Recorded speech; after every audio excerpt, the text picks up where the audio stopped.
On March 12, 1965, Edward Deegan stepped into a dark alley in Chelsea, Massachusetts, completely unaware that federal law enforcement already knew he was marked for death. 2 days earlier, top officials received direct intelligence detailing the planned hit and chose not to intervene. That single decision of silence set off a chain reaction of official concealment. Federal authorities focused on protecting informant networks rather than preventing an execution on the street. Investigators eventually framed 4 local men for the crime: Peter Limone, Joseph Salvati, Henry Tamelio, and Louis Greco. Agents suppressed exculpatory evidence to secure guilty verdicts in a high-profile state court. 4 innocent men went to prison. The cover-up stood for decades before federal judges uncovered the internal memos hiding in official archives. The case revealed a chilling reality about high-stakes manhunts. When institutional pride overrides basic duty, the system turns against the public it exists to defend. 30 years after that cover-up in Massachusetts, procedural flaws surfaced again. During a hunt for a fugitive hiding in rural communities in 1995, a 9-year-old child was kidnapped and assaulted in Wilkes County, North Carolina, triggering an immediate regional alarm. Agent Martin Reardon took command of the unlawful flight to avoid prosecution task force to track down the offender. Local search teams dragged rivers and swept thick pine forests while federal analysts combed through property records. The suspect vanished into the Blue Ridge foothills, leaving behind only an abandoned vehicle and cold tracks. Pursuers realized the target possessed extensive knowledge of back roads and local terrain, allowing him to evade standard highway checkpoints. Federal agencies coordinated with county sheriffs, but communication delays slowed down early search efforts. He vanished without a trace. The delay allowed the fugitive enough time to alter his physical appearance, buy fraudulent identification, and prepare a plan to cross state lines. Recognizing that domestic leads were drying up, Reardon expanded the investigation into global intelligence networks. Information surfaced suggesting the fugitive intended to escape to the Middle East using stolen credentials. The task force contacted specialized legat offices in Riyadh and Doha to monitor international transit hubs and wire transfers. Border agents at foreign checkpoints received updated digital profiles detailing the suspect's known aliases and facial markers. The predator relied on cash transactions to avoid leaving an electronic trail, moving between temporary housing units in dense urban centers. Pursuers spent weeks analyzing flight manifests and secondary passport applications from overseas embassies. A single misspelled name on a regional visa application triggered an automated flag in the international tracking database. Reardon received the confirmation wire in the middle of the night, identifying a specific safe house location. The tactical unit made entry. Officers apprehended the fugitive before he could board an outgoing cargo flight. The pursuit of fugitives took a drastic turn on July 27, 1996, inside Centennial Olympic Park in Atlanta. A heavy blast shattered a midnight concert crowd, leaving 1 person dead and over 100 individuals injured. Security guard Richard Jewell discovered the suspicious green backpack packed with pipe bombs before the explosion, and began clearing the surrounding area. His quick action saved dozens of lives. Before the detonation tore through the plaza, the panic was immediate. Federal investigators arrived on scene under immense public pressure to deliver quick answers to a terrified country. Within 48 hours, the investigative focus shifted away from forensic scene analysis and zeroed in directly on Jewell himself. Profile experts hypothesized that the quiet guard fit the pattern of a lone actor seeking public recognition. Federal agents leaked his name to media outlets, converting a national hero into the prime suspect overnight. While agents maintained round-the-clock surveillance on Jewell's apartment, the real bomber walked away freely to plan subsequent strikes. The federal team fixated on proving their initial theory, disregarding conflicting physical evidence and clear alibi timelines. The true perpetrator struck again months later, placing explosive devices at health clinics and a local nightclub without detection. Serial bomb components recovered from those secondary sites shared distinct electronic triggers that matched the Olympic Park device. Investigators finally realized their early bias had allowed a dangerous bomb maker to extend his campaign of violence. The Department of Justice cleared Jewell of all involvement 88 days after the initial bombing, but the damage was already done. The delay gave the actual fugitive a huge head start into the dense wilderness of North Carolina. The search went cold. The costly mistake demonstrated how institutional tunnel vision can compromise an active federal manhunt. Operational errors were not limited to flawed profiling. Sometimes simple paperwork blunders freed dangerous suspects back into the public sphere. In October, 20-year-old murder suspect Isaiah Jamin Andrews walked out the front doors of a detention center due to a clerical mistake. Facility clerks misprocessed his transfer paperwork during a shift change, resulting in an unauthorized release command. By the time jail administrators realized the error hours later, Andrews had already left the immediate metro area. Seattle police detectives immediately launched an emergency fugitive search, contacting regional transit authorities and federal marshals. The suspect avoided using his mobile phone or credit cards, knowing law enforcement would monitor those channels. He moved between hidden apartments using cash provided by local associates who shielded his location. The run was over before long, but the administrative lapse forced authorities to dedicate hundreds of man-hours to fix a preventable paperwork mistake. The nationwide pursuit of Andrews stretched across several months as federal marshals analyzed his remaining social connections. Surveillance teams eventually tracked a series of untraceable phone calls originating from a residential neighborhood in St. Louis, Missouri. Task force officers verified his location after spotting the fugitive entering an apartment building under an assumed name. Early on Tuesday morning, heavily armed federal agents surrounded the complex and blocked all surrounding access routes. Officers breached the residence and took Andrews into custody without violent incident, ending his months on the run.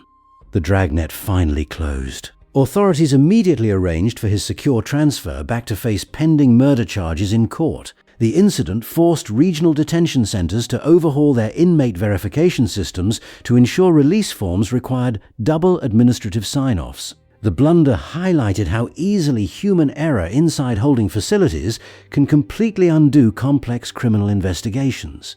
Flawed operational intelligence hit a boiling point in 1717 during a high-stakes search executed by federal tactical teams. An armed FBI SWAT unit breached a home in Atlanta in the quiet hours before dawn, blowing open the front door. Inside, Toy Cleat, Trina Martin, and 7-year-old Gabe Watson woke up to flashbang explosions and rifles pointed into their bedrooms. Agents pinned the occupants to the floor while searching the house for a violent suspect. They had the wrong address. The actual target lived in a different section of the city, but analysts had failed to verify property records prior to authorizing the entry. A federal judge later demanded answers regarding how basic location checks were overlooked during pre-raid briefings. The traumatic incident resulted in major legal challenges and public outcry over tactical protocols. The mistake stood as a grave example of how speed without basic verification puts innocent lives in danger. As criminal tactics evolved, federal manhunts shifted focus from physical tracking to monitoring complex digital networks. Between March and April 2024, 30-year-old Gregory Cole, Jr. of Lancaster, California, used online platforms like Instagram to target a 16-year-old victim. Cole enticed the minor into sending explicit imagery, believing anonymous usernames would conceal his true identity. Federal cyber investigators tracked network metadata, IP addresses, and message header files directly to his personal residential connection. Agents executed a targeted search warrant on his home, seizing multiple hard drives containing illegal digital files. Prosecutors presented overwhelming digital evidence during a 3-day trial in federal court, exposing his online activities. Cole was convicted of producing prohibited materials, minor enticement, failure to appear, and violating probation terms. The trial lasted 3 days. The conviction demonstrated that digital footprints leave persistent paper trails that outlast temporary online anonymity. The fight against online predators expanded nationwide with the launch of Operation Restore Justice. The nationwide federal enforcement action mobilized field units to identify, track, and capture sexual offenders operating across state lines. The Southern District of California became a primary battleground, yielding multiple major arrests during the coordinated 5-day sweep. The operation rescued 115 child victims and resulted in the arrest of 205 suspects nationwide. On April 30th, 2025, agents apprehended 34-year-old Eric Antonio Contreras in Hayward, California. for possessing prohibited digital files. Another key target, Gustavo Uroza Rodriguez, was charged on April 23, 2025, with attempted coercion, enticement, and distribution of illegal material. The sweep was complete. The coordinated action proved that centralized data sharing among law enforcement agencies could disrupt widespread online networks quickly. The same federal operation brought down older offenders, who had managed to maintain quiet profiles for years in remote areas. In Bolivia, North Carolina, agents arrested 72-year-old Jesse Lonzo Teal, who operated under aliases including Lonnie and Mark. Grand jury indictments charged Teal with sex trafficking of a minor, producing illicit media, and enticing minors into illegal sexual conduct. Investigators discovered he used commercial internet platforms to manage an illegal prostitution enterprise across state lines. Forensic specialists analyzed dozens of seized electronic devices to catalog digital evidence and trace his long-term communications. The arrest shattered his local reputation as a quiet retiree living unnoticed in a small coastal community. The disguise was gone. His prosecution served as a reminder that federal task forces are continuously expanding digital surveillance to uncover legacy offenders regardless of their location. Despite high-profile enforcement sweeps, internal oversight reports revealed persistent structural breakdowns inside federal child protection units. A Justice Department Watchdog report exposed that agents repeatedly failed to report child abuse allegations to local law enforcement or social service agencies. The audit found that major communication gaps remained unaddressed even after major policy changes following the Larry Nassar investigation. Field offices frequently kept sensitive reports internal, delaying local protective interventions for months at a time. Auditors warned that these administrative delays allowed suspects to maintain access to vulnerable individuals during active inquiries. The risks remained high. The report mandated strict automated notifications to ensure state and local agencies receive immediate updates on open cases. The findings highlighted that internal bureaucratic delays can create blind spots just as dangerous as the tactics used by fleeing fugitives. While cyber units pursued online predators, federal financial task forces hunted white-collar fugitives, attempting to flee international jurisdiction. 41-year-old Elaine Angine Esco orchestrated a major relief fraud scheme, illegally obtaining over $32 million in taxpayer funds. Esco skipped her federal court appearance in South Florida, triggering an international fugitive search across multiple jurisdictions.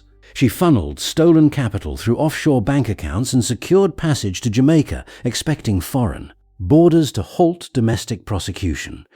Federal marshals tracked her financial movements by analyzing international wire transfers and foreign real estate transactions. Esco believed her sudden disappearance into an island nation would effectively freeze federal legal proceedings against her. The plan fell apart.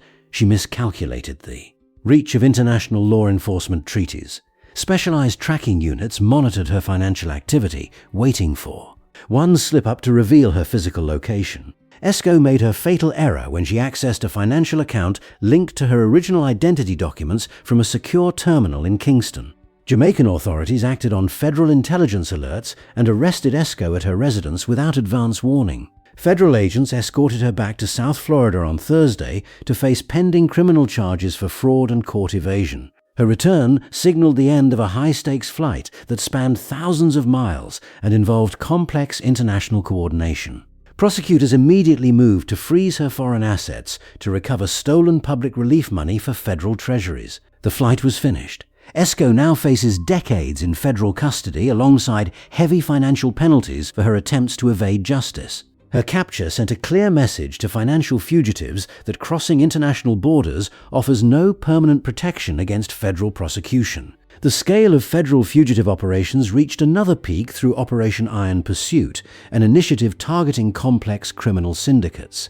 The multi-agency push resulted in over 350 arrests of alleged predators and the rescue of more than 200 child victims. Yet behind these impressive statistics lies a complicated record marked by wrongful convictions, misidentified targets, and systemic reporting failures. From the dark alleys of Chelsea in 1965 to modern digital sweeps across state lines, The history of federal manhunts is defined by high-stakes battles where errors carry devastating human costs. Justice is rarely swift, and the line between capturing a dangerous target and ruining an innocent life often depends on a single piece of verified evidence. The mistakes linger forever. The most terrifying monsters are not always the ones running through the dark, but the quiet errors that allow them to slip away into the crowds unnoticed.